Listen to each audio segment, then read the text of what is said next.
Quoi l'origine d'aide à la pince? Transport combiné.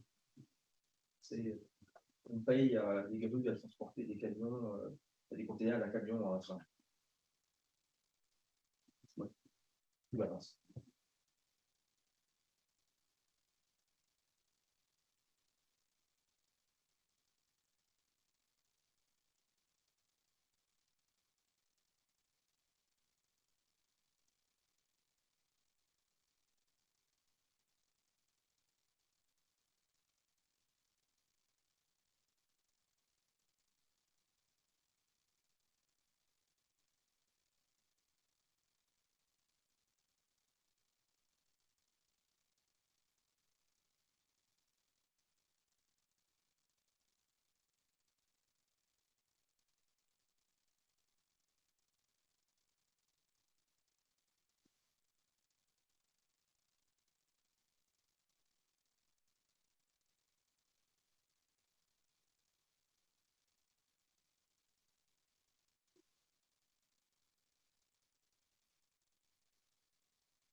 Bien, mes chers collègues, bonjour à tous.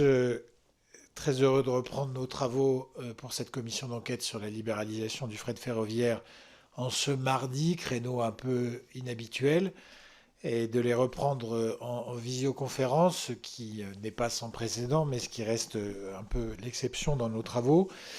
Nous sommes heureux d'accueillir aujourd'hui en visioconférence Monsieur Olivier Guersan, directeur général de la concurrence au sein de l'administration de la Commission européenne.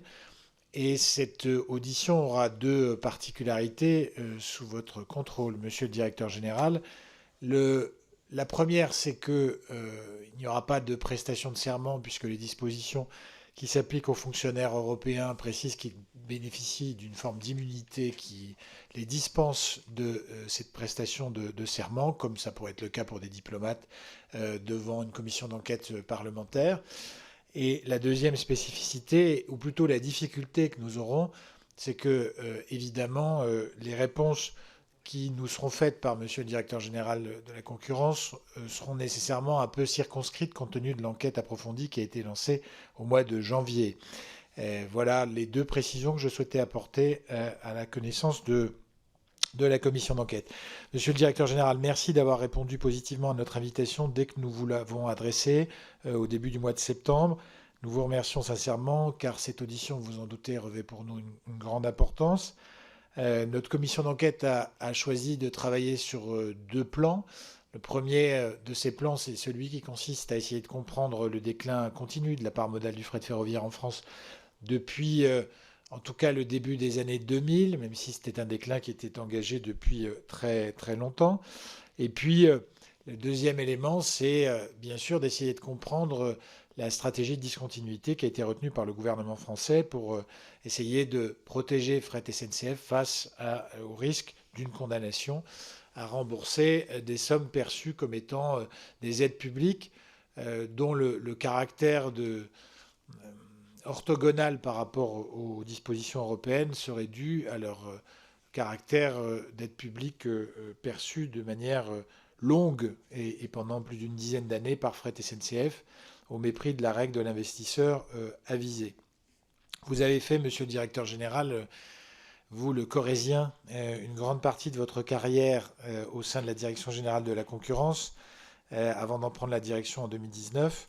Et donc, les questions que nous vous poserons seront nécessairement liées à la situation que nous connaissons actuellement, mais plutôt sur ce qui l'a précédé, sur ce qui a précédé l'enquête approfondie, et en particulier sur le niveau des alertes qui ont pu être transmises au gouvernement français sur les doutes qui pouvaient être jetés sur la légalité des aides publiques perçues par Fret SNCF depuis 2005, depuis l'accord donné par la Commission au plan d'aide et de restructuration de Fret SNCF, donc de la branche dédiée au fret du groupe public ferroviaire. Nous serons également, si vous pouvez nous répondre sur ce point, heureux de recueillir vos informations sur les échanges qui ont eu lieu entre la France et la Commission européenne avant la date de janvier 2023 et sur la manière dont Bruxelles pouvait percevoir les positions qui étaient défendues par la France. Et évidemment, si vous en avez la possibilité, des éléments de comparaison que vous pourrez dresser avec d'autres procédures ouvertes vis-à-vis d'autres États ou d'autres opérateurs publics de fret ferroviaire, notamment en Roumanie. On a eu l'occasion d'en parler, puisque je crois qu'il y avait eu une décision qui a été prise avant la crise de la Covid-19, et en Allemagne, avec une procédure qui, elle, par rapport à celle ouverte vis-à-vis de Fret SNCF, nous paraît être plutôt en amont. Avant de vous donner la parole pour une dizaine de minutes, je vous précise, monsieur le directeur général, que cette audition est retransmise en direct sur le site de l'Assemblée nationale, que l'enregistrement vidéo, évidemment, est effectué et que des collègues sont connectés en visioconférence. Là aussi, c'est un peu exceptionnel, mais compte tenu du caractère d'importance que revêt votre audition, nous avons fait le choix d'ouvrir cela. Eh bien, je vous remercie. Je vous donne immédiatement la parole, monsieur le directeur général, pour une dizaine de minutes, suite à quoi je donnerai la parole aux collègues. Enfin, je vous adresserai des questions, monsieur le rapporteur aussi. Et puis les autres collègues présents. Nous vous écoutons. Je vous remercie beaucoup, monsieur le Président, monsieur le rapporteur, mesdames et messieurs les députés. Je vous remercie d'abord de me donner cette opportunité de vous apporter quelques éclairages sur la procédure formelle d'examen sur le financement de fret SNCF et peut-être plus généralement aussi, vous l'avez évoqué, Monsieur le Président, sur le rôle de la politique de concurrence dans le cadre du pacte vert européen et de la transition écologique. Alors, vous l'avez dit, la raison pour laquelle je suis en premier lieu devant vous, c'est que la Commission européenne a ouvert une procédure formelle d'examen au sujet du financement public de fret SNCF et elle l'a fait pour une période qui remonte à 2007. Et donc, on parle des conditions de financement de fret SNCF depuis 2007. L'évaluation qui en est faite de ce financement public non notifié à la Commission, vous savez que les aides des États peuvent être notifiées à la Commission pour approbation préalable, ce n'était pas le cas de celle-ci, est évaluée dans l'ouverture de procédure à environ 5,3 milliards d'euros. Et l'enquête approfondie qui a été déclenchée par cette ouverture de procédure n'est pas encore conclue, vous l'avez dit, et c'est ce qui a incité les autorités françaises, en effet, semble-t-il, à enclencher la transformation de fret SNCF. Vous l'avez évoqué, Monsieur le Président, mais je voudrais le rappeler, à ce stade, la Commission n'a pas conclu la dite procédure, et j'ai donc un devoir de confidentialité absolue qui s'attache à nos enquêtes et qui m'empêche de m'exprimer au sujet des éléments non publics de ce dossier, mais aussi des dossiers en cours ou récemment clôturés dans d'autres États membres que vous avez évoqués. Cependant, pour la complète information des députés qui le souhaiteraient, je vous renvoie à la décision de la Commission du 18 janvier dernier, publiée au Journal officiel de l'Union européenne le 14 avril, qui ouvre cette procédure formelle d'examen et dans laquelle sont exposés en assez grand détail l'historique du financement de fret SNCF, ainsi que les motivations des doutes juridiques que ce financement a suscité. Alors, vous le verrez, la Commission a ouvert son enquête après avoir pris connaissance d'une décision du régulateur français indépendant des transports, l'ARAF, une décision du 22 avril 2015, dans laquelle l'ARAF soulevait un risque potentiel de subvention croisée au sein de la SNCF au profit de sa branche de fret ferroviaire, fret SNCF. Je voudrais d'abord préciser que l'enquête de la Commission peut procéduralement, déboucher sur 3 scénarios bien définis. La Commission peut valider les aides inconditionnellement. Au terme d'une enquête approfondie, elle se convainc que ses doutes initiaux sont infondés. Elle peut valider ces aides en les assortissant d'obligations spécifiques et elle peut les déclarer incompatibles avec le marché intérieur et donc incompatibles avec le traité, auquel cas elle a l'obligation de demander à l'État membre concerné qu'il récupère ces aides auprès du bénéficiaire dans leur intégralité, y compris les intérêts correspondants. Et c'est une obligation qui a été abondamment précisée par la jurisprudence de la Cour de justice. En effet, en matière de récupération, le juge de l'Union a tout d'abord précisé que la récupération des aides d'État est la conséquence du constat d'incompatibilité établi par la Commission à l'issue d'une procédure formelle d'examen. Et la raison en est qu'une telle aide doit être neutralisée si on veut restaurer l'équilibre concurrentiel préalable à l'octroi de l'aide problématique. Si les aides incompatibles n'étaient pas récupérées, le contrôle des aides d'État dans l'Union serait alors inopérant. C'est ce qu'a entendu préciser le juge, encore une fois dans une jurisprudence qui est à la fois ancienne et fournie.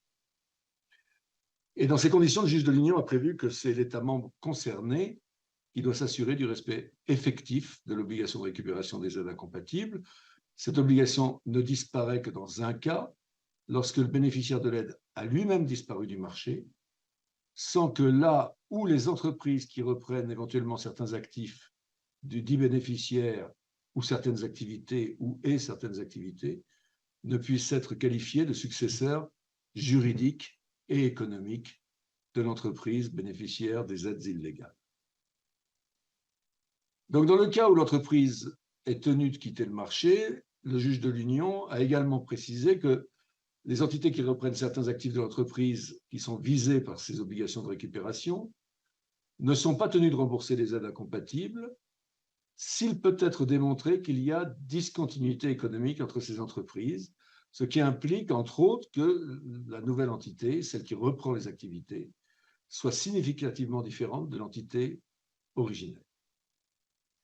Pour donner un peu de concret à ces considérations un peu théoriques, c'est comme ça que la Commission a pu considérer que les aides illégalement perçues par Alitalia, ou plus près de chez nous en France, par la Société nationale Corse Méditerranée, ne devaient pas être remboursées par les entreprises qui ont repris une partie de leurs actifs, à savoir ITA dans le cas d'Alitalia et Corsica Linea dans le cas de la desserte de la Corse, Corsica Linea qui opère toujours aujourd'hui cette desserte. Pourquoi? Eh bien parce que ces entreprises nouvelles étaient significativement différentes à tous égards des entreprises originelles.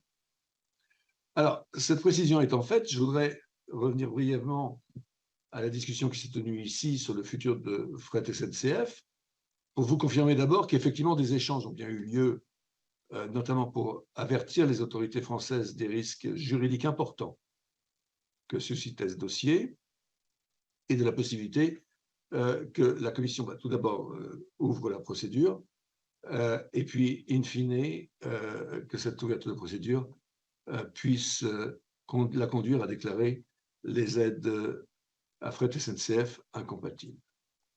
Nous avons également informé les autorités françaises du souci pour la Commission que le secteur du fret ferroviaire en France subsiste et reste compétitif face à la route, compte tenu des exigences du pacte vert, et d'essayer d'éviter, dans la mesure du possible, tout nouveau report modal, puisque vous l'avez dit, Monsieur le Président, la situation du transport du fret par voie ferroviaire en France s'est dégradée de manière continue depuis de nombreuses années.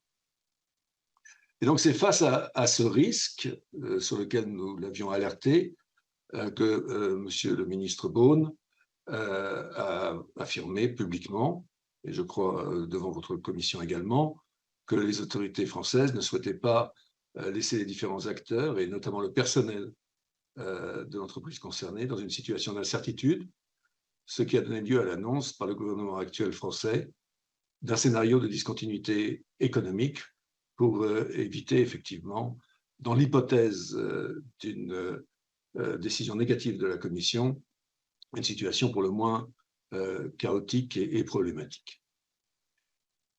La discontinuité économique ne s'apparente pas à une restructuration. Il s'agit d'une transformation par nature fondamentale de l'entreprise. Et donc, aussi importante qu'elle puisse paraître, la discontinuité économique constitue la seule alternative juridiquement acceptable à la liquidation totale de toutes les activités de l'entité récipiendaire des aides incompatibles, qui est en fait ce qui se passerait si on n'organisait pas la discontinuité économique, et qui est un scénario que personne ne souhaite, à mon sens, en tout cas pas la Commission européenne ni le gouvernement français. Alors, vous me direz, pourquoi parler de liquidation ou de discontinuité? Je vous l'ai dit, parce que c'est la jurisprudence de la Cour et que cela serait la conséquence juridique directe et nécessaire d'un constat éventuel d'incompatibilité des aides au terme de l'enquête formelle que nous avons ouverte en janvier dernier. Une telle conclusion juridique emporte normalement l'obligation de rembourser les aides déclarées incompatibles, et dans le cas d'espèce, cela semble assez peu réaliste. Vu la taille du bilan de Fret SNCF, il est douteux qu'elle ait les moyens de rembourser plusieurs centaines de millions d'euros, voire plus, puisque je vous rappelle que le financement public reçu par Fret SNCF, qui fait l'objet de l'enquête, et donc l'exposition maximale théorique en réalité, est évalué à environ 5,3 milliards d'euros. Et la jurisprudence de la Cour impose alors, en cas de non-remboursement, la sortie du marché de l'entreprise et sa liquidation. La deuxième question qui se pose alors, et qui a déjà été discutée, je comprends, par plusieurs intervenants de votre commission, est de savoir si les règles de concurrence applicables à tous les secteurs économiques de l'Union ne trouveraient pas leurs limites dans le secteur ferroviaire, qui se prêterait mal à la concurrence et devrait par conséquent faire l'objet de dérogations afin de protéger ce secteur au vu du rôle important qu'il a dans la décarbonation du transport. Ma réponse est relativement simple. Les règles de concurrence telles que définies par le juge de l'Union ne sont pas du tout contradictoires avec le bon fonctionnement du secteur ferroviaire. Au contraire, ces règles concourent à rendre ce secteur plus compétitif dans sa concurrence face à la route. Et les règles d'aide d'État sont l'une des garanties que les États membres ont mutuellement souscrites lors de la création du projet européen en vue de se préserver entre eux d'une course aux subventions qui mine autrement la confiance et la solidarité entre les États et entre les citoyens de notre Union. La Commission est la gardienne de ces règles en tant que gardienne du traité, et elle se doit pour cela d'être un arbitre impartial. Alors vous le savez, et vous l'avez dit, la Commission a ouvert des enquêtes concernant le soutien public accordé aux opérateurs de fret historiques dans un certain nombre d'autres États membres, en Allemagne, en Roumanie et en Italie. Et ces enquêtes sont traitées, évidemment, toutes choses égales par ailleurs. Ces cas sont différents, sont tous différents les uns des autres et tous différents du cas français, mais ils sont tous traités d'une manière équitable au regard de la règle de droit qui s'impose à tous dans l'Union, afin de préserver une équité concurrentielle au sein de l'Union européenne. La deuxième question qui s'est posée, y compris dans cette enceinte, Monsieur le Président, est de savoir si la politique de concurrence n'aurait pas été un accélérateur de la chute de la part modale du rail en France. Alors, d'abord, vous l'avez suggéré vous-même, cette chute a été entamée bien avant l'ouverture à la concurrence du secteur. Et je crois utile de rappeler de ce point de vue que le marché français se caractérise à la fois par une part du marché du fret ferroviaire qui est près de 2 fois inférieure à la moyenne de l'Union. On parle de 9,9% contre 18,7% en moyenne dans l'Union. En même temps qu'il y a un nombre d'opérateurs de fret ferroviaire et donc une intensité concurrentielle qui est plus limitée que dans la moyenne de l'Union, puisque on a uniquement 24 opérateurs qui assurent quasiment 100% du marché du fret ferroviaire en France, contre plus de 100, par exemple en Allemagne. Et d'une manière générale, notre pays est un des pays dans lesquels cette intensité concurrentielle est la plus limitée. Donc on a du mal à trouver une corrélation entre les deux éléments, et s'il en existe une, elle a plutôt l'air de se passer dans l'autre sens. Dans les pays dans lesquels il y a plus de concurrence, on observe que la part des fret ferroviaires y est plus grande. Et au demeurant, plusieurs intervenants devant votre commission d'enquête ont cité plusieurs raisons pour cette évolution tout à fait regrettable: la désindustrialisation de la France, le sous-financement public et privé, la concurrence du transport routier, l'insuffisance préparation de l'opérateur français du fret principal à la libéralisation, le fait que le transport routier ne paye pas intégralement les coûts d'infrastructure des infrastructures qu'il utilise, etc., etc., etc. Et donc, dans ce contexte, c'est faire beaucoup d'honneur à la politique de concurrence que de lui imputer l'accélération de la détérioration de la part modale du fret ferroviaire en France. Notre analyse au sein de la DG Concurrence, c'est que c'est plutôt le manque de concurrence qui a conduit à rendre ce mode de transport moins efficace en France par rapport à la route. Et plusieurs intervenants devant votre commission ont indiqué qu'effectivement, Fret SNCF souffre d'une qualité de service incertaine et de surcoût par rapport à ses concurrents qu'ils ont évalué entre 20 à 30%. Évidemment, ces deux éléments, ces deux handicaps rendent plus difficile un report modal. J'observe d'ailleurs que ce sont les opérateurs alternatifs, en réalité, qui ont enrayé le déclin du fret ferroviaire en France, puisque la hausse de leur chiffre d'affaires dans les années récentes a plus que compensé la baisse du chiffre d'affaires de Fret SNCF. Je note également, comme le montre ce qui se passe dans d'autres États membres, que la part modale du fret ferroviaire est encore une fois plutôt corrélée à un nombre élevé d'opérateurs ferroviaires qu'à un nombre limité d'opérateurs historiques. La troisième question que j'ai entendue porte sur le fait de savoir si la politique de concurrence n'aurait pas fragilisé des activités qualifiées d'essentielles ou de stratégiques Ces allégations, à mon sens, ne sont pas fondées, car il n'y a eu en réalité de concurrence que sur le seul segment du train complet, qui est aussi le seul segment qui fonctionne plutôt bien. Mais sur le temps long, on n'a pas observé en France de réelle concurrence sur le wagon isolé. Et cette absence d'entrée sur le marché semble en premier lieu tenir à la difficulté pour les opérateurs historiques de gagner de l'argent sur ce segment, qui n'est devenu rentable que par l'octroi de concours publics. Ce à quoi se rajoute une deuxième difficulté propre à toute libéralisation. Il n'a évidemment pas été facile pour les nouveaux entrants de rentrer sur le marché, car ils ne disposaient pas d'emblée ni des moyens humains, ni des moyens financiers, ni des moyens opérationnels de l'opérateur historique, leur permettant d'assurer une couverture nationale et d'avoir des économies d'échelle qui permettent notamment d'être efficaces sur le segment du wagon isolé.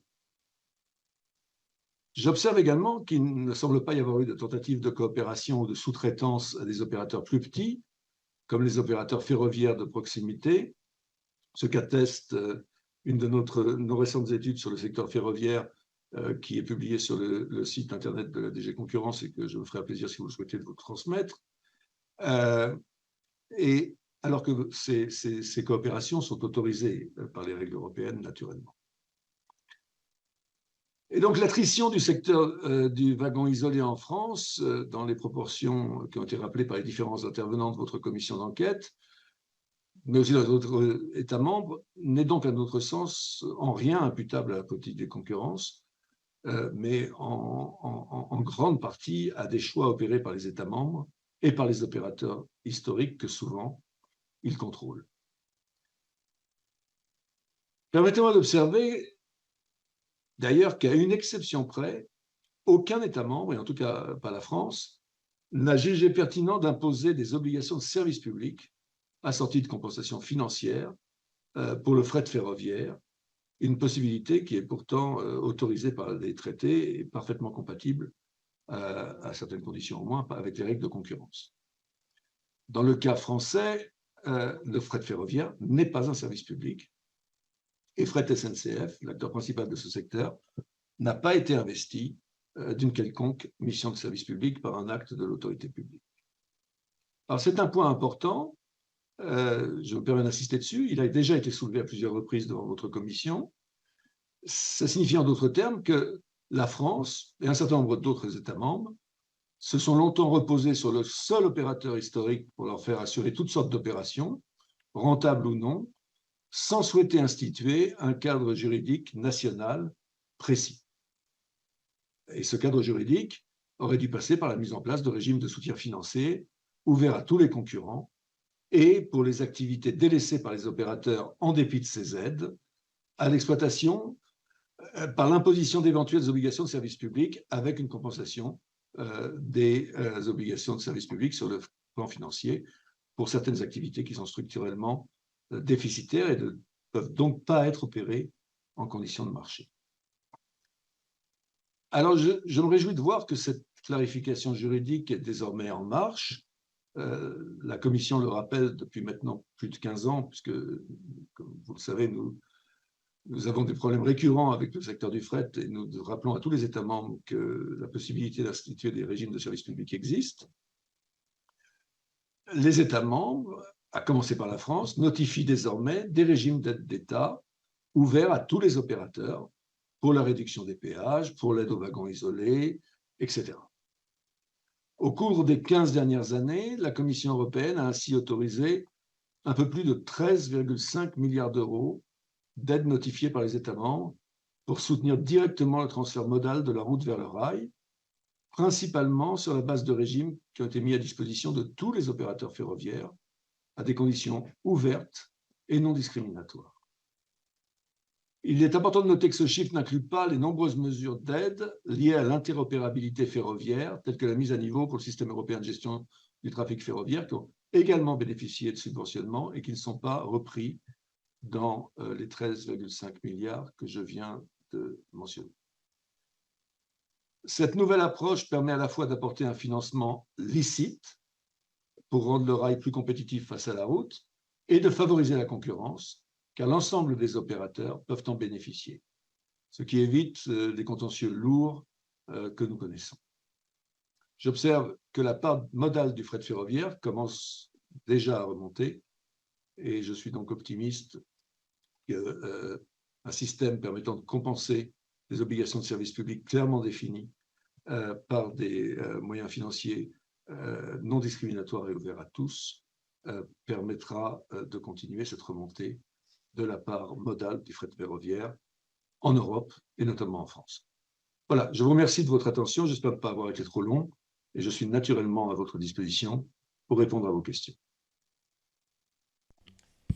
Merci, monsieur le directeur général, de ce propos liminaire. Deux questions pour commencer que je vous adresse avant de donner la parole à monsieur le rapporteur.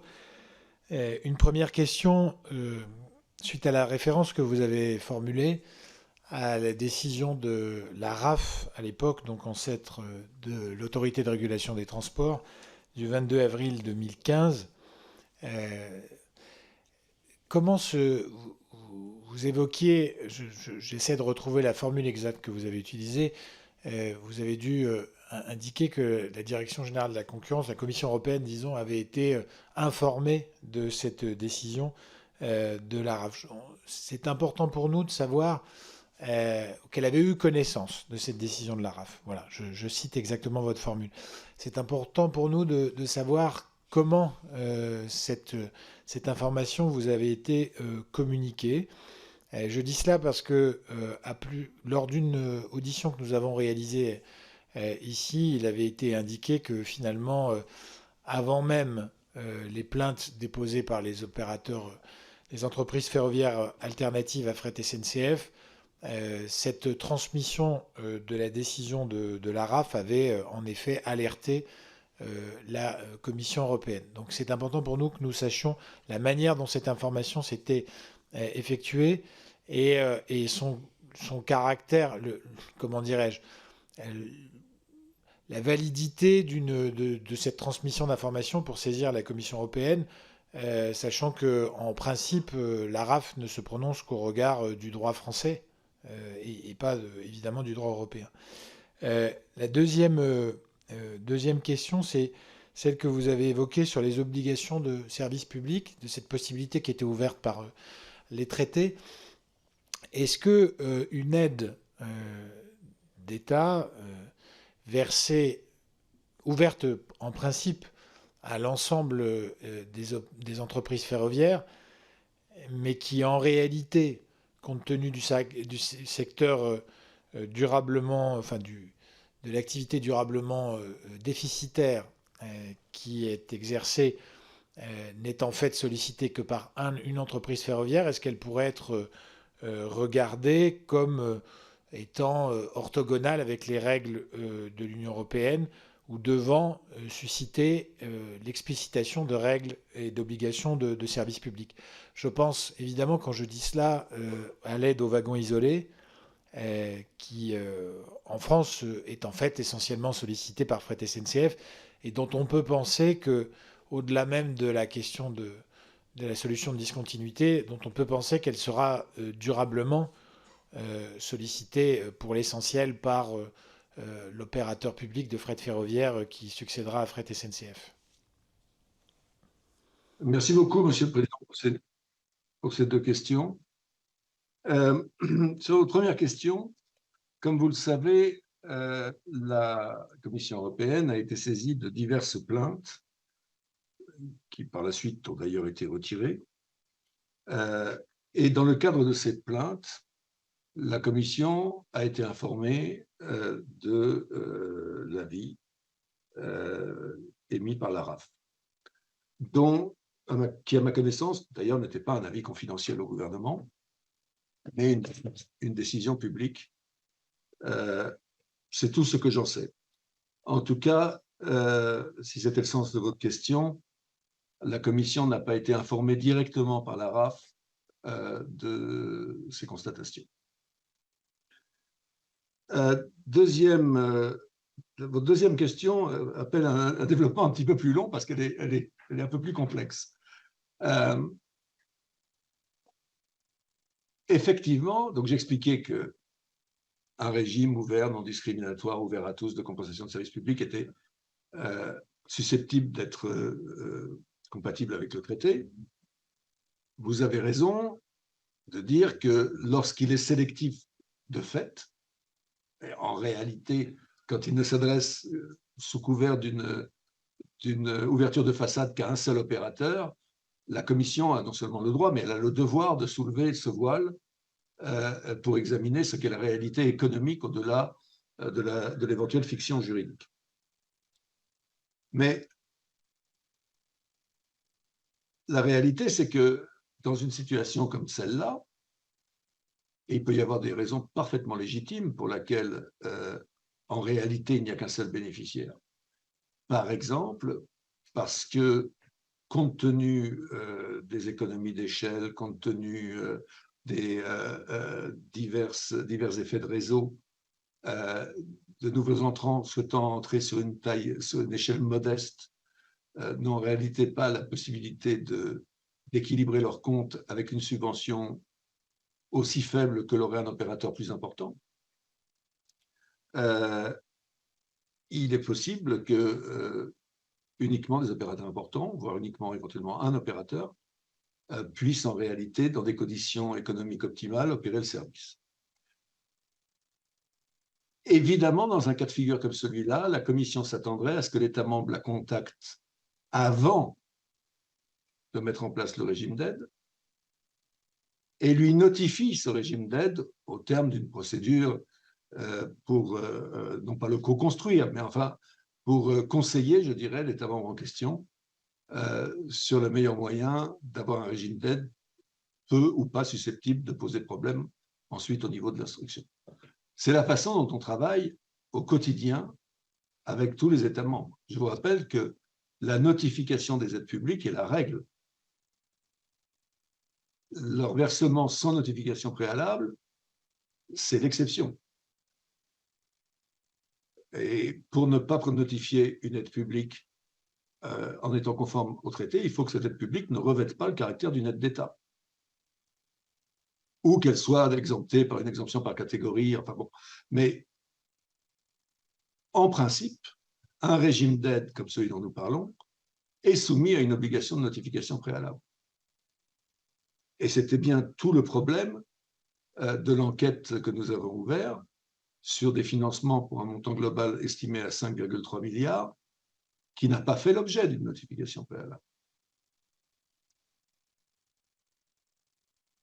Et dans ce cas, la Commission a, encore une fois, non seulement le droit, mais le devoir d'ouvrir une enquête afin de vérifier si cette aide est compatible ou pas avec le traité. Mais la règle, c'est la notification préalable. Et c'est évidemment plus efficace, moins disruptif, parce qu'on discute à l'avance, avant qu'il y ait un fait accompli sur le marché. Et on peut le faire même lorsqu'il y a des situations d'urgence. Il y a des tas de cas dans lesquels des États membres viennent nous voir en nous disant « Nous avons un problème avec l'entreprise X, on va devoir être obligé d'intervenir dans les mois qui viennent. Mettons-nous d'accord rapidement sur les modalités d'intervention que vous soyez susceptibles de pouvoir accepter. » Dans le cas de SNCF Fret, il n'y avait même pas une telle urgence. On aurait pu très très bien avoir un processus de concertation. D'ailleurs, à tout moment, entre 2007 et l'ouverture de procédure. Enfin, l'ouverture de procédure, il y avait une telle accumulation de financements déjà échus que ça devenait compliqué de parler de notification préalable pour des choses qui avaient déjà le caractère de fait accompli. Mais très en amont, en 2007, en 2012, on aurait pu le faire. Et en réalité, c'est le conseil que je donnerais aux États membres, et c'est d'ailleurs ce qu'ils font lorsqu'ils mettent en place un régime de financement, enfin d'obligation de service public avec un financement. Normalement, ils viennent nous voir et sur la base de la jurisprudence de la Cour, nous leur disons ce qui, à notre sens, est susceptible de ne pas poser de problème et ce qui, à notre sens, est plus problématique, et comment le reformuler de sorte à pouvoir atteindre ces objectifs de service public tout en étant conforme au traité et à la jurisprudence de la Cour. Merci beaucoup, Monsieur le Directeur Général. Je partage simplement cette explicitation de ce que vous nous avez dit sur le premier point, à savoir que la décision de l'ARAF était en fait une pièce qui figurait au dossier des plaintes déposées par les entreprises ferroviaires alternatives à partir de 2016. Je crois avoir bien explicité. Monsieur, Absolument. monsieur le rapporteur, je vous donne tout de suite la parole. Merci, Monsieur le Président. Monsieur le Directeur Général, merci de vos premières contributions. Alors, quelques questions. Je vais commencer d'abord par une question qui rebondit sur votre ultime propos, à savoir, vous indiquiez que dès 2007, voire en 2012, eh bien, une concertation intelligente aurait pu lever un certain nombre d'interrogations dès l'édite date. Si je regarde le texte d'accord entre la France et la Commission européenne en 2005, j'observe que tout à la fois du côté de la France, mais du côté de la Commission européenne, un certain nombre de garde-fous étaient explicitement indiqués dans le texte d'accord, prenant appui sur des rapports, des audits, des éléments de contrôle, notamment au niveau financier, que la France et ou la Commission européenne pouvaient faire valoir pour contrôler le respect du texte de l'accord de 2005. Est-ce que, je vous fais état d'une certaine surprise, est-ce que justement les moyens dont pouvait disposer la Commission ont été ou non utilisés, et à défaut, pourquoi la Commission n'a pu contrôler la bonne exécution de l'accord et donc les failles, les entorses à cet accord dès 2007, alors qu'elle en avait, au travers de textes d'accord que nous pouvons consulter, alors qu'elle en avait tout à fait les moyens et l'opportunité. Ça, c'est ma première question. Seconde question. Il nous a été rapporté que lors de la filialisation de Fret SNCF en SA en 2018, une approche avait été opérée par la France auprès de la Commission européenne pour vérifier que cette filialisation emportait une adhésion de la Commission européenne, voire une adhésion pouvant revêtir l'aspect d'une garantie de pérennité de cette nouvelle société anonyme Fret SNCF, fondée donc par la loi de juin 2018 et consolidée le 1er janvier 2020. Est-ce que cela a bien été le cas? Et pouvez-vous nous en dire plus sur ces approches entre le gouvernement français et la Commission européenne à l'occasion donc de la filialisation de Fret SNCF? Troisième question. Est-ce que vous pouvez nous dire quand la Commission a évoqué pour la première fois, officiellement ou officieusement, auprès du gouvernement français, l'hypothèse, voire l'exigence d'une discontinuité? Enfin, dernière question en l'état, j'en aurai quelques autres. Est-ce que l'étude des différents scénarios que le gouvernement français a demandé à McKinsey a été présentée à la Commission européenne? Une étude qui a été donc déployée au début de l'année 2020. Merci pour vos premières réponses. Merci, monsieur le rapporteur. Je vais essayer de vous répondre de manière exhaustive dans la mesure de ce que j'en sais et de ce que contiennent les dossiers de la Commission, car entre 2010 et 2020, comme le président l'a brièvement rappelé, je faisais tout à fait autre chose que le droit de la concurrence. Donc, mais je me fie à la mémoire collective et au dossier de la Commission. Sur votre première question, il est exact que la décision de 2005 prévoit un système de reporting qui a pour objet de permettre à la Commission de contrôler l'exécution de cette décision. Le problème, c'est que ce système de reporting, puisque vous l'avez lu, cette décision, vous le savez, s'arrêtait en 2008. Et la Commission n'a ni les moyens, ni d'ailleurs la volonté, de garder sous microscope constant l'ensemble des États membres pour l'ensemble de leurs activités.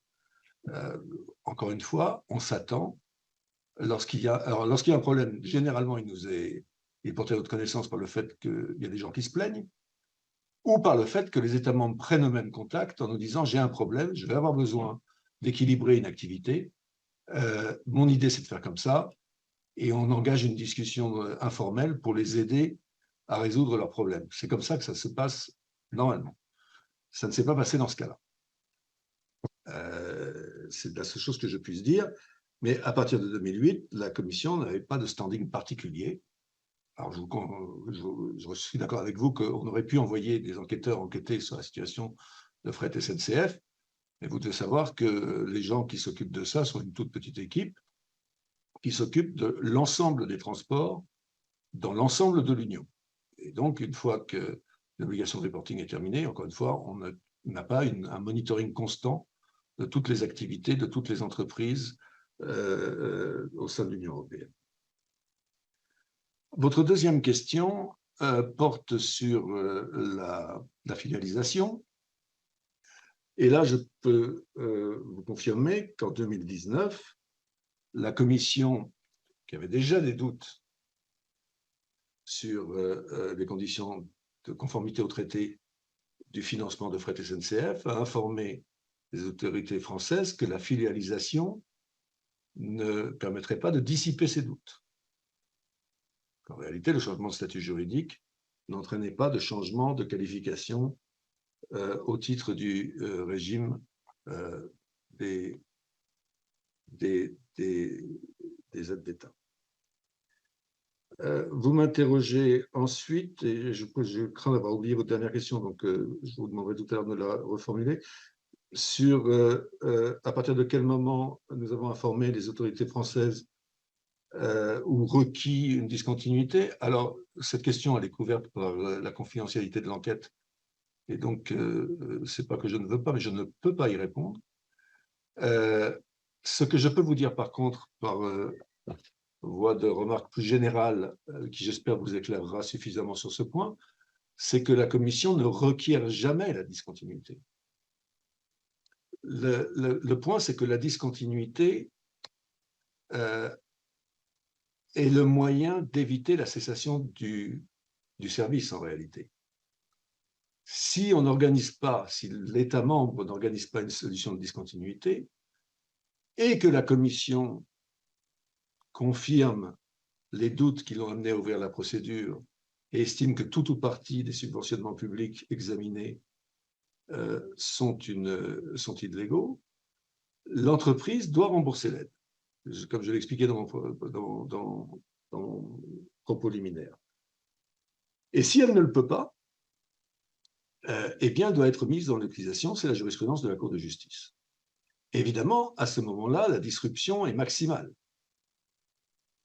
pour les services en cause, pour les salariés de l'entreprise, etc. Et donc, évidemment, les États membres cherchent à éviter une telle situation. Alors, soit en vendant les actifs à un repreneur qui doit être suffisamment différent, etc., etc., soit en organisant une discontinuité comme le gouvernement français souhaitait le faire, ou comme le gouvernement italien souhaitait le faire pour l'Italia, ou ensuite, dans un deuxième temps, dans le cas du gouvernement italien, mais je comprends que ce n'est pas la volonté du gouvernement français, le céder, puisque vous savez qu'ils sont actuellement en pourparlers avec Lufthansa. Mais dans tout état de cause, la discontinuité, elle n'est jamais remise par la Commission. La Commission, si l'État souhaite organiser une discontinuité... Monsieur le directeur pour général, éviter une- on a, je ne sais pas si vous nous entendez, mais on a un tout petit problème technique, donc on va attendre. Je suis désolé de vous interrompre, on va attendre qu'il soit réglé parce que vous apparaissez en flou à l'écran et votre voix, même si on en comprend le sens, est un petit peu discontinue. Peut-être si vous pouvez couper votre écran quelques minutes et en continuant votre propos Oui. à l'oral, on vous entendra mieux, je pense. En tout cas, on peut faire cet essai. M'entendez-vous mieux ainsi? Alors là, malheureusement, on peut rien faire, ça vient de Zoom. Hein. Chez nous, Ouais. on continue, Alors, essayez de dire quelques mots, monsieur le directeur général. Est-ce que vous m'entendez mieux ainsi? Je suis pas sûr que ça fonctionne mieux, non, malheureusement. J'en suis désolé. Et- Nous de même. Écoutez, on essaye comme ça et puis on verra s'il y a une difficulté. Je vous Je interromprai. laisse ma vidéo. Voilà, je laisse ma vidéo fermée parce qu'effectivement, ça peut éventuellement causer des problèmes de qualité sur le son, si vous n'y voyez pas d'inconvénient. Non, non, c'est très bien. On essaye comme ça et puis on verra comment ça fonctionne pour la suite.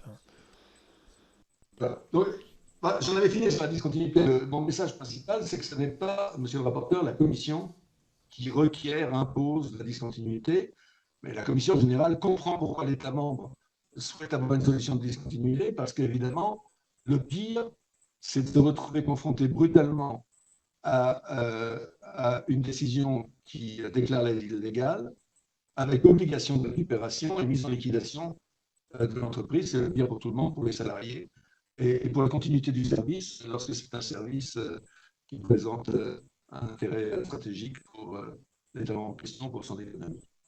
Et je crains d'avoir oublié votre dernière question. Je vais, si vous le voulez bien, la reformuler ainsi, si Monsieur le Président le permet, qu'une nouvelle. Donc je vais formuler deux questions.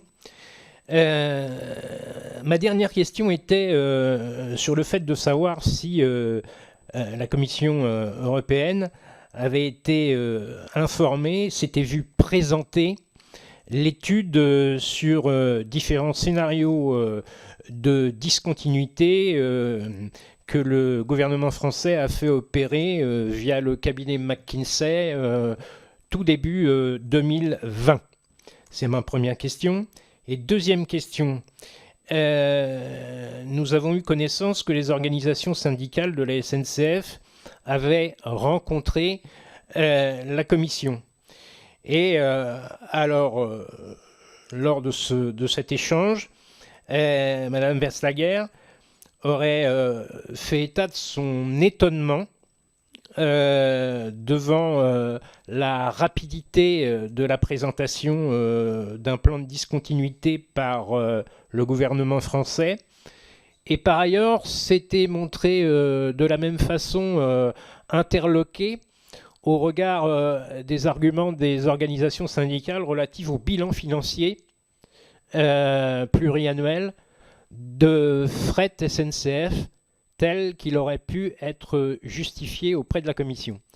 Est-ce que donc la Commission a eu connaissance de l'étude de McKinsey sur la discontinuité et est-ce que vous confirmez cette réaction de la présidente de la Commission lors de sa rencontre avec la commissaire à la concurrence, pardon, lors de sa rencontre avec les organisations syndicales? Merci. Merci, monsieur le rapporteur. Alors, votre question, je crains que vos deux questions soient couvertes par la confidentialité de l'instruction, pour être honnête avec vous. Donc, je ne veux pas y répondre, ni à l'une ni à l'autre. Je peux toutefois vous dire que moi, je ne suis pas informé d'une rencontre entre la commissaire et les organisations syndicales. Je n'ai pas reçu le compte-rendu de cette rencontre et je ne peux donc pas vous dire quelles sont les considérations qu'elle a pu faire ni d'ailleurs quelle est votre source là-dessus. Parce que la seule façon qu'on ait, nous, de documenter les réunions entre la commission et les parties tierces, c'est que nous faisons des comptes rendus. Ces comptes rendus sont envoyés à la partie tierce et validés par elle. de sorte que tout le monde est bien d'accord sur ce qui s'est dit et ne s'est pas dit. Sinon, c'est assez compliqué. Mais je n'ai pas d'informations sur la réunion dont vous parlez, donc je ne peux pas y répondre. Et si j'en avais, je ne pourrais probablement pas vous répondre non plus. Je précise que cette information nous a été donnée par une organisation syndicale une seule, hein, et ça n'a pas été ensuite confirmé par qui que ce soit. On a d'ailleurs demandé des éléments à cette organisation syndicale sur cette rencontre dont nous ne disposons pas à ce jour, sauf erreur de ma part. Alors que ça fait déjà pas Parce que mal. Mme Vestager, monsieur le Président, a reçu de nombreux parlementaires, notamment européens, qui ont évoqué ce cas. Je ne sais pas, mais je n'exclus pas que l'un ou l'autre ait été accompagné d'une organisation syndicale. Je ne le sais pas. Hein. Mais moi, je ne suis pas informé d'une réunion structurée entre les organisations syndicales de la SNCF et la commissaire à la concurrence. Merci de cette précision. Je vous indique aussi, pour être tout à fait, pour qu'on partage les mêmes éléments, que ce que vous nous avez indiqué sur un autre sujet, à savoir sur le fait qu'à aucun moment, au moment de la réforme du gros public ferroviaire en 2018-2019, donc effectif en 2019, à aucun moment la Commission européenne n'ait indiqué que la transformation du statut juridique du groupe public ferroviaire et de ses filiales n'était susceptible d'éteindre les actions engagées par les entreprises ferroviaires alternatives. Ce que vous nous avez dit est absolument conforme à tout ce qu'on a entendu jusqu'à présent, puisque l'ensemble des personnes, y compris des membres du gouvernement français ou collaborateurs ministériels, nous ont bien indiqué que la Commission, à ce moment-là, dans les échanges qu'ils avaient avec elle, au moment de transformer le groupe public ferroviaire dans son statut juridique, avait très clairement dit qu'elle se réservait la possibilité de revenir à ce sujet des aides publiques perçues pendant une période très longue par Fret SNCF. Donc ce que vous nous avez dit est très exactement ce qu'on a entendu jusqu'à présent sur ce point. Je donne la parole à monsieur le député Thomas Porte, député de Seine-Saint-Denis. Chers collègues. Merci, monsieur le président, monsieur le directeur général. Moi, j'ai deux questions assez simples qui, j'espère, ne tomberont pas sous le coup de votre devoir de réserve qu'impose l'enquête en cours. Vous avez dit que la Commission européenne n'impose jamais une procédure de discontinuité, qu'elle n'existe jamais des procédures, mais d'un autre côté, vous dites que c'était l'unique solution pour éviter la liquidation et le paiement de l'amende. Donc pour moi, ça revient un peu au même. Simplement, ce qu'on observe, c'est que le gouvernement français a fait le choix de mettre en œuvre une procédure de discontinuité extrêmement rapidement, en 6 mois. Est-ce que vous avez d'autres exemples sur d'autres entreprises où il y a eu des procédures de discontinuité proposées par les États de manière aussi rapide dans le processus, ou est-ce que certaines ont attendu, ont négocié jusqu'au dernier moment? Ma deuxième question, vous avez tout à l'heure défendu le modèle concurrentiel en expliquant qu'il n'était pas responsable quelque part de la dégradation du fret ferroviaire, ce que je ne partage pas, mais je ne vais pas rentrer dans le détail là-dessus. Simplement, vous avez pointé du doigt la responsabilité de l'opérateur historique, et y compris des gouvernements successifs français. Est-ce que vous pouvez aller plus en détail sur les responsabilités que porte le gouvernement et les précédents et la direction de Fret SNCF sur le fait que le modèle n'ait pas marché alors que ça a été développé ailleurs en Europe? Merci. Merci, monsieur le député. Je vois que, comme moi, vous n'avez pas un accent de Seine-Saint-Denis. Je pense qu'on est plutôt de la même partie de France. Alors, peut-être je reviens parce que c'est important. La Commission n'impose jamais une procédure de discontinuité. C'est le droit européen. En fait, la procédure de discontinuité est une création jurisprudentielle de la Cour pour éviter qu'on se retrouve avec la catastrophe lorsque des aides sont très importantes et qu'elles excèdent la capacité contributive de l'entreprise, pour que l'entreprise, notamment quand celle-ci a une importance stratégique, ce qui est sans aucun doute le cas de la SNCF Fret, en particulier dans les circonstances actuelles de lutte contre le changement climatique, ne se retrouve en situation de devoir être mise en liquidation. Parce que le droit communautaire de base, je dirais, dans son admirable simplicité, vous avez touché une aide illégale, dès lors qu'elle a été jugée illégale, vous devez la rembourser. Si vous ne voulez pas la rembourser, l'entreprise sort du marché. Donc la solution de discontinuité, c'est une solution qui permet d'assurer la continuité du service tout en faisant disparaître l'entreprise en question. C'est dans ce sens-là que, alors je ne vais pas vous dire que c'est formidable, mais c'est beaucoup plus bénéficiaire que la conséquence directe de l'application du traité si on n'avait pas la solution de discontinuité. C'est pour ça que, je répète, la commission ne l'impose pas, mais bien souvent, c'est la chose raisonnable à faire. Maintenant, sur les responsabilités des gouvernements successifs depuis 2007, pour être honnête avec vous, à l'époque, je crains qu'il n'y ait eu qu'assez peu de gouvernements en Europe qui avaient mis en place des systèmes de services qu'on appelle d'intérêt général ou d'obligation de service public sur le règlement isolé. Alors certains ne faisaient simplement rien, d'autres ont organisé une mise en concurrence qui a permis d'avoir une part de fret plus importante que celle qui est aujourd'hui en France. Quand je dis plus importante, je veux dire jusqu'à 2 fois ou 3 fois plus importante. Et ce n'est que récemment, malgré, je le répète, le fait que la Commission dise depuis très longtemps à tout le monde, en France et ailleurs, que mettre des obligations de service public lorsqu'on souhaite opérer des dessertes non rentables, mais qu'elles sont motivées par des considérations d'intérêt général, est la meilleure solution pour permettre de financer légalement sur fonds publics ces dessertes. Voilà, donc la responsabilité, elle est bien partagée par l'ensemble des dirigeants qui se sont succédés depuis 15 ans.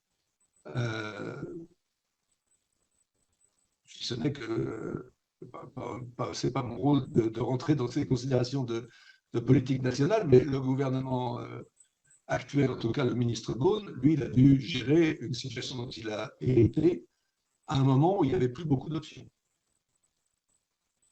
Alors vous me demandez, est-ce qu'on a des précédents? Est-ce que c'est normal de ne pas défendre?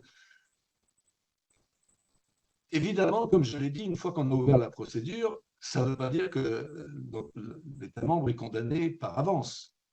On ouvre la procédure pour faire une enquête approfondie afin de déterminer si oui ou non les soupçons initiaux d'infraction au traité sont confirmés. Mais entre vous et moi, on n'ouvre pas non plus les procédures à la légère, parce que ça a un coût pour tout le monde, pour nous, pour l'entreprise, pour l'État membre. Et donc, lorsqu'on ouvre une procédure approfondie, on a des raisons raisonnables de penser qu'on a une bonne chance qu'en réalité, l'aide s'avère être incompatible avec le traité. Au cas particulier, on part quand même, en grande partie, tout bonnement de l'effacement d'une dette opérationnelle par une loi. Et donc, sous réserve de ce que dira l'enquête approfondie, en tout cas, il n'est pas improbable que ça aurait pu conduire, ou que ça puisse conduire, à trouver que cette aide, l'effacement de cette dette par la loi n'était pas conforme au traité. D'autant plus qu'il n'y a pas de motivation il n'y a pas de motivation du tout d'ailleurs, à part qu'on efface la dette. Donc dans ce contexte-là, c'était probablement prudent de chercher à éviter le pire en organisant et en sécurisant la situation pour les salariés et puis pour la continuité du service. Il y a évidemment des précédents. Et je vous ai parlé du cas Alitalia. Dans le cas Alitalia, les autorités, excusez-moi, italiennes ont aussi sont très vite orientées vers une solution de discontinuité, alors qui a été un peu compliquée à négocier, hein, parce que c'était un très gros cas, mais ce n'est pas très différent sur le principe de ce qui s'est passé dans ce cas-ci. Je vous renverrai aussi au précédent de la Société nationale Corse Méditerranée, dans laquelle, c'est pareil, il y avait assez peu de doutes qu'au moins une partie des sommes en cause allait être problématique et que leur remboursement n'était pas envisageable, tout en continuant à avoir une opération une desserte satisfaisante de la Corse. Et dans ce cas-ci également, une solution de discontinuité a été organisée qui a permis le maintien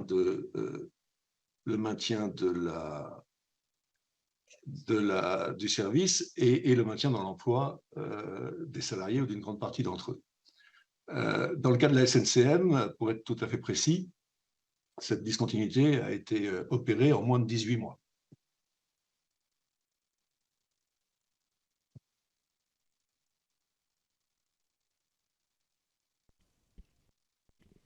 On a donc une deuxième question de M. Thomas Porte, je crois. C'est M. le député, et ensuite M. le rapporteur. Merci. Effectivement, mon accent ne traduit pas mon origine de Seine-Saint-Denis, parce que je suis originaire du sud-est de la France et du Tarn plus précisément. Juste pour être plus précis, est-ce qu'on a, vous avez évoqué là un délai de 12 mois pour la société corse.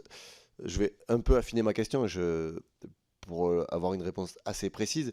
Si, même si j'ai compris que vous n'étiez pas là depuis un certain nombre d'années au poste que vous occupez aujourd'hui, mais que vous faisiez confiance à la mémoire collective, si on prend ce type de procédure sur, je ne sais pas moi, les 5, 6, 7, 8 dernières années à l'échelle européenne, est-ce que le délai de 6 mois pour qu'un État propose une procédure de discontinuité est un délai que vous jugez normal et raisonnable, ou est-ce qu'encore une fois, c'est un délai qui apparaît comme extrêmement rapide pour le proposer au regard des autres affaires que vous pouvez avoir connaissance? J'ai entendu les deux cas que vous avez évoqués, mais je suppose qu'il n'y a pas que ces deux cas à l'échelle européenne. Est-ce que ce délai de 6 mois, qui nous paraît nous extrêmement court, puisque si on regarde, et je sais que vous ne pouvez pas l'évoquer, mais ce qui se passe notamment en Allemagne, il n'y a pas eu aujourd'hui de procédure de discontinuité proposée par l'État allemand pour le moment.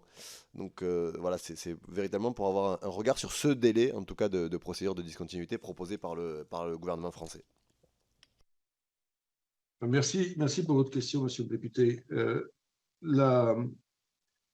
Ok, deux choses. La première, c'est très difficile. D'abord, il n'y a pas tant de cas que ça, hein, heureusement, parce que la plupart du temps, les choses se règlent dans le cadre d'une notification, comme je l'ai dit tout à l'heure. Et donc, on se met d'accord à l'avance. C'est quand même, c'est beaucoup moins traumatique en réalité. Donc, on n'a pas énormément de cas et tous les cas sont différents. Ce que je peux vous dire, c'est que dans la plupart de ces cas, moi je vous ai cité ceux qui étaient dans le domaine du transport, hein, dans tous ces cas, en réalité, à chaque fois, ça a été rapide, parce que ce à quoi s'attachent les autorités publiques, quel que soit le pays, c'est à dissiper l'incertitude pour l'entreprise, pour les salariés et pour l'activité. Parce que vous voyez bien que cette épée de Damoclès, si elle reste très longtemps, dans un contexte dans lequel l'entreprise doit renouveler ses contrats, ça peut être mortel. Les donneurs d'ordre peuvent choisir le report modal, peuvent choisir toute autre solution, et en fait, plus vous traînez, et plus la substance économique s'évade de l'entreprise, et donc si vous finissez par proposer la solution en fin de course, bah, vous ne sauvez plus rien, parce que la substance économique a disparu. Donc, c'est assez... C'est ce que font la plupart des acteurs publics que de réagir rapidement pour cette raison-là. C'est parce que c'est ce qui permet de sauvegarder la puissance économique. Alors bien sûr, il y a un coût aussi, qui est que vous allez devoir vous séparer d'une partie des activités, ce qui est le cas dans ce cas-là, ce qui a été le cas dans tous les autres cas, évidemment, également. Mais in fine, vous êtes probablement bénéficiaire par rapport à la situation dans laquelle il n'y a plus rien dont vous deviez vous séparer parce que tout a fini par disparaître et il ne reste plus grand-chose que des coûts. Donc l'incertitude, c'est en général le meilleur ennemi de ces entreprises qui sont déjà en difficulté.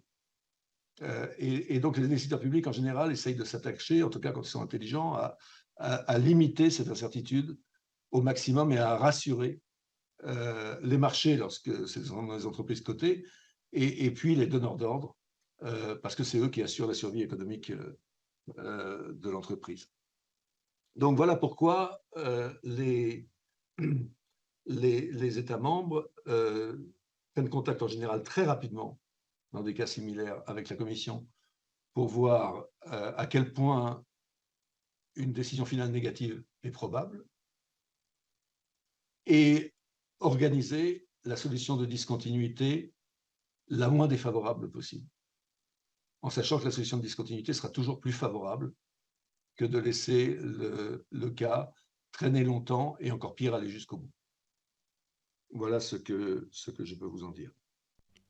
Oui, c'est évidemment, merci Monsieur le Directeur Général, c'est évidemment un point essentiel dans la discussion qu'on a, puisque une partie du débat public en France porte sur la possibilité qui était celle du gouvernement français d'ouvrir une forme de rapport de force, et que cette considération, elle méconnaît peut-être le moment où on se situait, c'est-à-dire après l'ouverture d'une enquête approfondie, et ce que vous venez, et non pas avant, et ce que vous venez de nous dire sur le caractère finalement assez classique d'une réaction rapide vient éclairer, disons, cette décision d'un jour assez sensiblement différent de celui qu'on peut parfois entendre ici et là.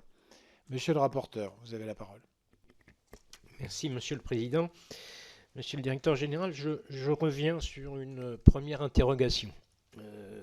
Vous avez indiqué à ma question relative au suivi de la bonne application de l'accord de 2005 que le reporting s'arrêtait fin 2008 et que les conditions n'étaient pas réunies pour que la Commission puisse maintenir un éveil attentif à Fret SNCF par la suite.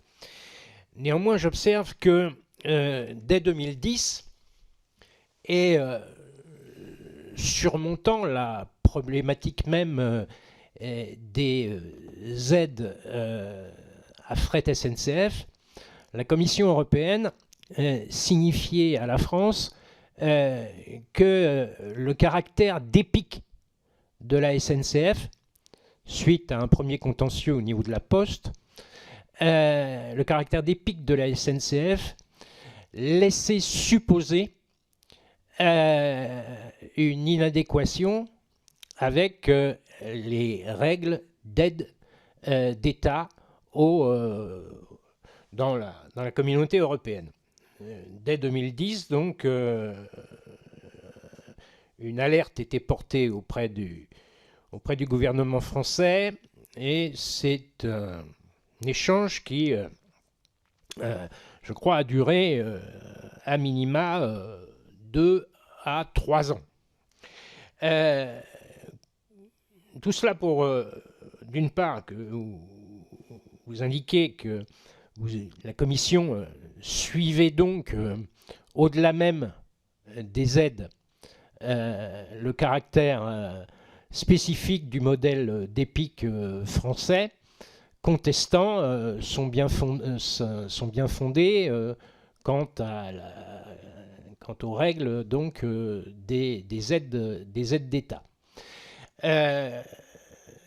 C'est ma première question. Donc je puis légitimement peut-être être relativement étonné de ce suivi sur l'EPIC SNCF, sans pour autant que Fret lui-même n'ait été regardé de plus près dès 2010 et dans les années qui suivaient. C'est ma première question. Et poursuivant ma réflexion,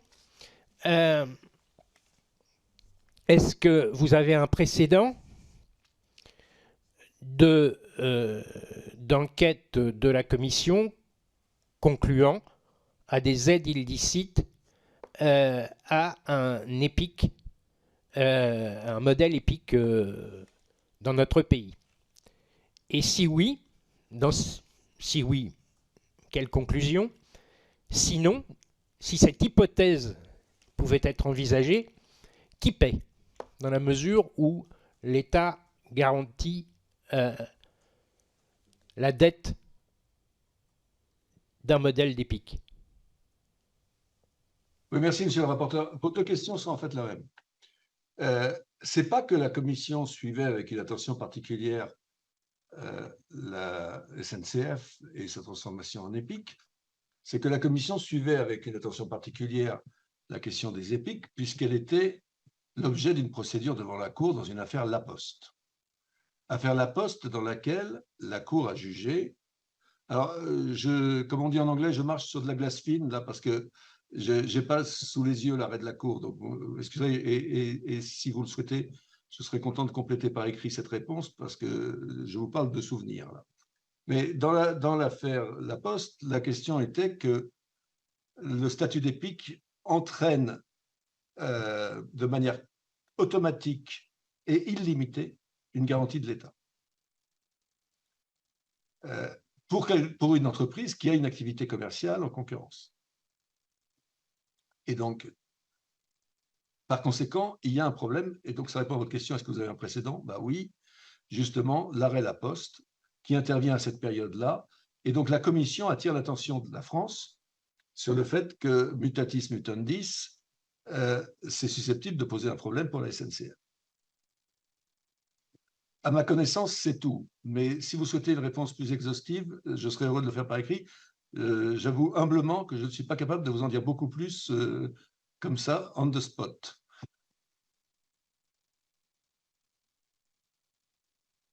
Oui, je précise pour la commission d'enquête et pour vous, monsieur le directeur général, qu'à aucun moment, dans cette commission d'enquête, sauf à ce que j'ai été inattentif, mais je ne crois pas l'avoir été, à aucun moment, à part dans un propos d'organisation syndicale, il n'a été établi que le changement de statut de cette entreprise aurait échangé quoi que ce soit dans le risque juridique qui pesait sur l'EPIC, quoi qu'il arrive, et qu'il n'y a pas eu de risque accru par la transformation. Et ça, en tout cas, personne n'a été en mesure d'établir cela devant cette commission d'enquête.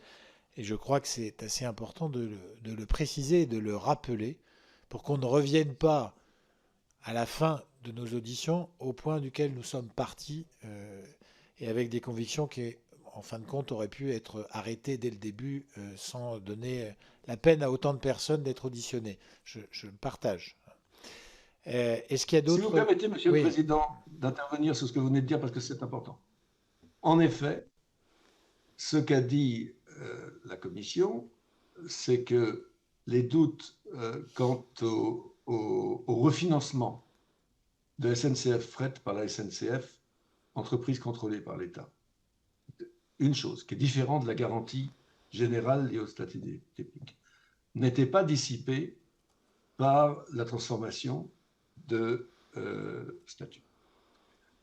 Évidemment, la question de la garantie illimitée, elle est inhérente au statut d'EPIC, et donc la situation factuelle change quand on se transforme en société anonyme, ou en société commerciale, mais ce n'était pas de ça dont il était question. C'était de ce sur quoi nous avons aujourd'hui ouvert la procédure, c'est-à-dire de l'ensemble des refinancements repris en tout ou partie dans l'effacement de dette organisé par législation en 2019. Donc, c'est deux choses différentes. Si ce que monsieur le rapporteur veut dire, c'est aurions-nous dû, au titre du passé, également ouvrir une enquête sur la garantie illimitée dont avait bénéficié la SNCF aussi longtemps qu'elle avait été une EPIC, nous aurions pu le faire. Nous n'y étions pas obligés et nous n'avons pas jugé utile de le faire ni à ce moment-là, ni maintenant. Et maintenant, je suppose que nous serions prescrits de toute façon. Mais donc, il faut serrer les deux problèmes. La question de la garantie illimitée, qui était une question inhérente à la qualification d'EPIC, et la question des financements dont nous parlons aujourd'hui, pour lesquels le statut juridique ne change effectivement, comme vous l'avez dit, rien. Oui, c'est tout le paradoxe, c'est que le statut d'établissement public industriel et commercial, même si ce risque n'a pas été activé, crée même un risque supplémentaire du point de vue du droit européen sur la garantie d'État automatique qui pouvait impliquer. Est-ce qu'il y a d'autres questions de la part des membres de la commission d'enquête? Je ne crois pas. Oui, Monsieur le Président, je vous remercie très brièvement, Sophie Blanc. Je n'active pas ma vidéo, moi non plus.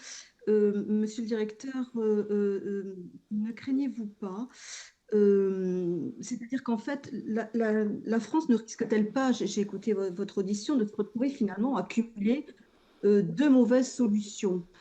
C'est-à-dire d'un côté le démantèlement de Fret SNCF et puis de l'autre l'obligation de quand même devoir régler le montant de plus de 5 milliards avec en outre une amende à la clé. Je vous remercie. Non. Enfin, c'est-à-dire, l'hypothèse, Madame la députée, dans laquelle vous vous placez, c'est celle dans laquelle la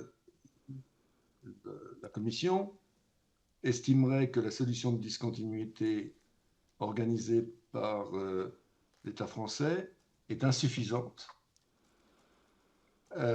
pour justifier que en fait, la nouvelle société reprenant les activités, une partie des activités anciennement exercées par Fret SNCF, ne soit redevable de la dette. Voilà. Ce n'est pas l'hypothèse dans laquelle je me place. C'est une hypothèse théorique, mais ce n'est pas l'hypothèse dans laquelle je me place, ce n'est pas l'esprit dans lequel nous avons discuté avec nos collègues français. C'est tout ce que je peux dire sur ce sujet sans rentrer plus avant dans les considérations dans lesquelles je n'ai pas le droit de rentrer et qui ont trait au secret de l'instruction. Merci. Bien, je vous remercie. Merci, Monsieur le Directeur Général. Je me permets d'insister encore une fois pour qu'à chaque fois, à chaque audition correspond la volonté de progresser dans le travail qui est le nôtre. Je me permets d'insister sur deux points essentiels dans ce que vous nous avez dit. D'une part, le fait que la décision, la rapidité de la décision après l'enquête approfondie n'avait rien d'exceptionnel par rapport à d'autres procédures d'enquête approfondie ouvertes par la Commission dans des cas mutatis mutandis, mais comparables. Et le deuxième élément, la formule très exacte que vous avez utilisée pour évoquer la décision du ministre des Transports, il était probablement prudent de chercher à éviter le pire. Je cite. Voilà. Donc ce sont des éléments qui sont évidemment versés à notre connaissance. Et je vous remercie de la précision, nonobstant la difficulté, la ligne de crête sur laquelle vous avez cheminé au regard de la confidentialité des procédures en cours, de la précision néanmoins des réponses que vous nous avez apportées. Merci beaucoup. Je vous remercie, Monsieur le Président, et merci à tous les membres de votre commission pour m'avoir donné cette opportunité. Et nous restons à votre disposition, bien entendu. Merci, Monsieur le Directeur Général.